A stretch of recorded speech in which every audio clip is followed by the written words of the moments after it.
কালের কণ্ঠে একটা রিপোর্ট হয়, আপনারা হয়তো অনেকেই দেখেছেন যে সাবেক আইজিপি বেনজির আহমেদ ওনার সম্পদের একটা ফিরিস্তি কালের কণ্ঠে দেয়। তো যে পরিমাণ সম্পদ, মানে অনেকের ব্যাপারে আমরা সম্পদের হিসাব দিয়ে আমরা ইন্টারভিউ দেই। তো ওনার সম্পদের ফিরিস্তি এত বড় যে কোনটা আগে বলবো কোনটা পরে বলবো এটা আমার মাথায় ধরে না।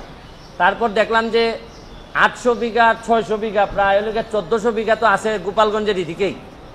তো আমার কাছে মনে হয়েছে যে এইসব অভিযোগ, তো এটা তো আর মনে অস্বীকার উনি করেন নাই যে এই জমিগুলো আছে। তো আমার এলাকায় আমি বলে আসছিলাম যে কিছু লোক আছে অনেক সময় যে জায়গায় যায় কিছু পয়সা করে থাকলে একটা করে বিয়ে করে আসে, আর এই উনারে দেখলাম যে উনি যে জায়গায় গেছে মোটামুটি জমি জমার মালিক হয়ে আসছে। আর একটা বিষয় কি যে একজন আইজিপি মহোদয় উনার যদি এত সম্পদ হয়, পরে বৈধ অবৈধের প্রশ্ন। উনার 34 বছরের লাইফে উনার বেতন সহ হওয়ার কথা 1,74,00,000, প্রায় 1.25 কোটি। কিন্তু 1.25 কোটি তো উনার বেতন টেতন মিলে, আর উনার মেয়ে আর বউ মিলে মাশাল্লাহ প্রায় কয়েকশো কোটি। তো এত টাকা যদি উনার থাকে কেউ কোনো কথা বলে না। মানে একটা ইনকোয়ারি যে করবো, আমি কিন্তু বলছি না যে উনি এখনই দুর্নীতিবাজ। আরে ভাই, এত সম্পদের হিসাব আসলে একটা ইনকোয়ারির কথা বলবে না কেউ? আপনি দেখবেন যে 31 তারিখে রিপোর্টটা হওয়ার পর আমি কাউরে কথা বলতে শুনি না। সবাই মনে হয় যে একটা ভয় পায়, ভয় মারা যাবে, নাইলে তারে মামলা দিবে, তারে এই করবে সেই করবে। মানে কি? এটা বঙ্গবন্ধুর বাংলাদেশ, স্বাধীন বাংলাদেশ। এখানে তো বঙ্গবন্ধু কন্যা স্পষ্ট বলছেন যে দুর্নীতি প্রশ্রয় দেওয়া হবে না। তাইলে এইরকম একজন আইজিপির এত সম্পদের হিসাব আসছে, কেউ কোনো কথা বলবে না। আর দুদক আল্লাহ মাহবুদ জানে, নিজে স্টার্ট তো নিতেই পারে না, ধাক্কায় স্টার্ট হয় না। দুদক কি এটা? আমি তো অনেকদিন ওয়েট করছি এটা। আমি তখন আমেরিকাতে যখন আমি রিপোর্টটা দেখছি, তো দুদক এটা বলবে না, ইনকোয়ারি করবে না? আরে ভাই, একটা কাজ তো করো, এতগুলা বেতন নিতেছো, খালি এই যে কাজী আর ওই যে সাব রেজিস্ট্রারের মামলা করার জন্য দুদক আসে নাই তো। আর বড় জিনিস দেখলেই দুদক চুপসে যায়। আর আইজিপি মহোদয় এত সম্পদ বানাইলে হয় কি জানেন? কোন জায়গায় অশনি সংকেতটা, কোন জায়গায় অশনি সংকেত হচ্ছে কি, তাহলে যারা পরবর্তী আইজিপি মহোদয় যারা আছেন, পরবর্তীতে যারা আসবেন, তারা হয়তো ভাবতেছেন যে মডেল ক্যারেক্টার আমাদের কে হবে। যারা অসৎ হবেন তারা তো বেনজির সাহেবকে ধরে নেবেন যে উনি হচ্ছেন কি আমাদের আদর্শ।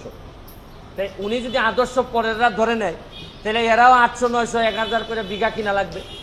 তারপর আসতেছেন নিচের যারা আসতেছে, যারা অসৎ, এর মধ্যে অনেক সৎ অফিসার আছেন, তারা কিন্তু অনেক বেশি ফ্রাস্ট্রেটেড হবে যে আমরা সততা করে কিছুই তো করতে পারলাম না, মেয়েরে পড়াইতে পারি না। আর বেনজির সাহেবের শুনলাম যে মেয়ের অভিযোগ হচ্ছে গিয়ে মেয়ের একটু নর্থ সাউথ থেকে একটু রেস্ট নেওয়ার জন্য একটা ফ্ল্যাট আছে। আর আমি জীবনে এতদিন হাইকোর্টে থেকে একটা ফ্ল্যাট কিনা তো দূরের কথা, ভাড়া বাসায় থাকতে হয়। তবে একটু এখন আবার সংসদ সদস্য হওয়ার কারণে একটা ছোট ফ্ল্যাট আমারে দিছে ওই নেমিখানের মধ্যে, তাও আবার 2টা রুম দেয়। ওই নতুন এমপি হইলে আবার রুমও কম দেয়, পুরাতন এমপিদেরকে বেশি দেয়। তো এখন এগুলা যদি চলতে থাকে, আর আরেকটা জিনিস দেখেন, মরার উপর খরার গা। এমপি হওয়ার কারণে আমার 2টা উপজেলা চালাইতে হয়, 2টা থানার যিনি ওসিরা আছেন তাদেরকে আমি কোন বিবেকে বলি যে ভাই তোমরা 2 নম্বরই করো না? এরা যদি বলে আপনি আমার চাকরি দিচ্ছেন, যারা আমার অফিসার তারা দেখছেন কি মাল বানাইতেছে, আর আপনি আমার এইসব করলে চলবে? তা আমি এদের কি কন্ট্রোল করবো কিভাবে? আবার এসপি সাহেব যদি বলে যে একটা ফোন কাইটা দেয়, আমি কি করব? কারণ যে সম্পদের হিসাব দিচ্ছে তাতে এক ব্যারিস্টার সুমন যে এমপি না মানলে কি হয়? তাই এইসব চিন্তা করে দেখলাম যে এত লোকের সাথে কথা বলার চেয়ে একটা অ্যাপ্লিকেশন দুদকে দিয়ে আসি। আর দুদক যদি মনে করে না এত বড় জিনিসের বিরুদ্ধে যাওয়া যাবে না, তাহলে তো আমার মহামান্য সুপ্রিম কোর্ট তো আছেই, এইসব জায়গায় নক করব। আমার কথা হচ্ছে যে ভাই কতটুকু করতে পারবো জানি না, তবে চোখ রেখে বলতে পারবো যে আমি চেষ্টা করে গেছি, এখানে করেছি। যতগুলাতে চূড়ান্ত পরিণতি হয়েছে, যেটাতে চূড়ান্ত পরিণতি হয় নাই, যেগুলাতে চূড়ান্ত পরিণতি হয় নাই, এগুলাতে আমার অভিযোগ চূড়ান্ত রকমের দেশের প্রতি অবমাননা হয়েছে। কারণ আমি তো এককভাবে দেশের মালিক না যে অবমাননা হইলে সব দায়িত্ব আমার। আমি আমার জীবন যৌবন সব কিছু এক রিস্কে রেখে আমি এগুলা সারা বাংলাদেশের মানুষের সামনে নিয়ে আসছি। বিচার তো কয়েক প্রকার হয়, একটা হচ্ছে গিয়ে হয়তো কাঠগড়ায় দাঁড়ায় না, কিন্তু মানুষের বিবেকে মানুষের বিবেচনায় তো একটা বিচার হয়। তো আপাতত না হয় এগুলা চলতে থাকুক, কেউ না কেউ এইসব জিনিস, এই শুনেন পতাকাটা তো কেউ না কেউ টেনে নিয়ে যায়। হয়তো পতাকার দাম কতটুকু থাকবে আমি জানি না, কিন্তু তাও তো ধরেন একটা মামলা, আপনি জানেন যে কিসের মামলাটা আমি সুরাহা করতে পারছি, হচ্ছে গিয়ে আপনার শেরাটনের মামলা, সালাম মুর্শিদির মামলা। তারপরে এস আলমের মামলা পারি না, এটা সুপ্রিম কোর্টে গিয়ে এটা আবার করে দিচ্ছেন।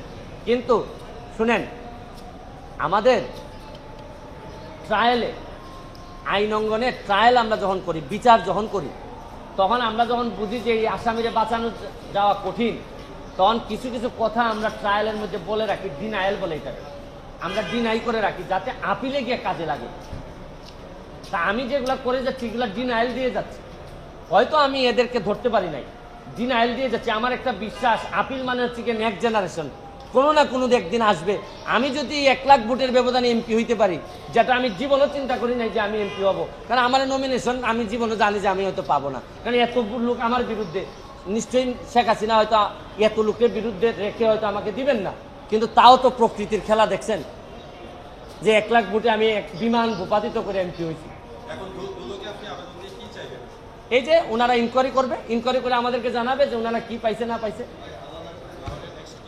নেক্সট হচ্ছে গিয়ে যে জায়গায় দাঁড়ায় আছি এই জায়গায় আবার দাঁড়াবো।